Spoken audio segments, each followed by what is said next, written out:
গত রমজানে দৈনিক ৫০০ থেকে ৭০০ মেগাওয়াট লোডশেডিং হলেও এবার নিরবচ্ছিন্ন বিদ্যুৎ পাচ্ছেন গ্রাহকরা। কারণ বাড়তি চাহিদা মেটাতে আগে থেকেই পরিকল্পনা মতো জ্বালানি আমদানিতে গুরুত্ব দিয়েছে সরকার। বিশেষজ্ঞরা বলছেন, বিদ্যুৎ যোগানে সাময়িক চ্যালেঞ্জ মোকাবেলায় সফল হলেও টেকসই সমাধানে দীর্ঘমেয়াদী অর্থ সংস্থানের পরিকল্পনা জরুরি।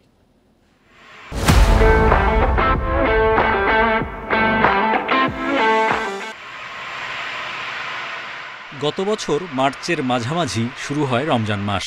বিদ্যুৎ বিভাগের তথ্য বলছে, দিনের বেলায় সর্বোচ্চ ৫১৩ মেগাওয়াট লোডশেডিং ছিল ১৪ মার্চ, আর রাতে সর্বোচ্চ ছিল ৩০ মার্চ ৬৬৬ মেগাওয়াট। ওই দিনই সর্বোচ্চ বিদ্যুৎ উৎপাদন ছিল ১৩,৩৫৩ মেগাওয়াট।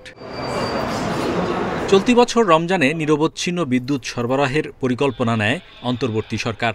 এলএনজি, কয়লা, ফার্নেস অয়েলের আমদানিতে অর্থের যোগান নিশ্চিতে বাংলাদেশ ব্যাংক গভর্নর, অর্থ উপদেষ্টার সঙ্গে বৈঠক করেন বিদ্যুৎ উপদেষ্টা। আশ্বাস দেন, যান্ত্রিক ত্রুটি ছাড়া রমজানে লোডশেডিং হবে না। আমরা ইনশাআল্লাহ চেষ্টা করব রোজার মাসকে সম্পূর্ণভাবে লোডশেডিং মুক্ত রাখতে।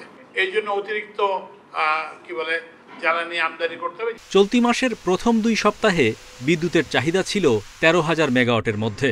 তারপর চাহিদা ১৫,০০০ মেগাওয়াট ছাড়ালেও প্রায় পুরোটাই যোগান দেয়া গেছে। আদানির কেন্দ্র থেকে ১৩৫০, ভারতের অন্যান্য উৎস থেকে আসছে প্রায় ১,০০০ মেগাওয়াট বিদ্যুৎ। বেড়েছে গ্যাস, কয়লা, তরল জ্বালানির বিদ্যুৎ উৎপাদন।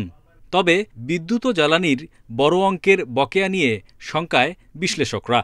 রমজানের মতো একটা গুরুত্বপূর্ণ মাসে বিদ্যুৎ সরবরাহ স্বাভাবিক রাখতে পারাটা এবং এইভাবে ক্রাইসিস ম্যানেজমেন্ট করাটাকে আমরা আপাতভাবে ইতিবাচক দেখছি। তবে আমরা সিপিডির পক্ষ থেকে যে রিকমেন্ডেশনটি দিয়েছি যে এই ধরনের ক্রাইসিস ম্যানেজমেন্ট দীর্ঘদিনের জন্য সহায়ক কোনো উদ্যোগ নয়, সরকারকে দীর্ঘদিনের জন্য একটা ফাইন্যান্সিয়াল প্ল্যান বের করতে হবে। রমজানের শেষ দিনগুলোতে তাপমাত্রা বৃদ্ধির সঙ্গে বিদ্যুতের চাহিদাও বাড়বে বলে মনে করেন পর্যবেক্ষকরা। তাদের মতে, লোডশেডিং মুক্ত রাখতে অতিরিক্ত উৎপাদনে সরকারের ওপর বাড়বে ভর্তুকির চাপ। Hari Saha, independent news, Dhaka.